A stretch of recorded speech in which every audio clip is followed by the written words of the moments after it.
অর্থনীতির বেহাল দশা, বাড়ছে মানুষের হাহাকার। উল্টো পথে হাঁটছে অর্থনীতির গুরুত্বপূর্ণ সূচক মূল্যস্ফীতি। প্রকৃত আয় কমছে, বাড়ছে ব্যয়। উপযুক্ত খাবার না খেতে পেয়ে সীমিত আয়ের মানুষ অচিরেই ভুগবে পুষ্টিহীনতায়। স্বাস্থ্য খাতের ব্যয় বাড়ার আশঙ্কা, সুদহার বৃদ্ধি, কমবে আরও কর্মসংস্থান।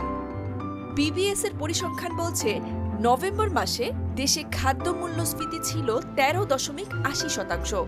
যদিও গত এক বছর ধরেই খাদ্য মূল্যস্ফীতির হার 10%-এর ওপরে। জীবনযাত্রার ব্যয়ের সঙ্গে আপোষ করতে হচ্ছে মানুষকে।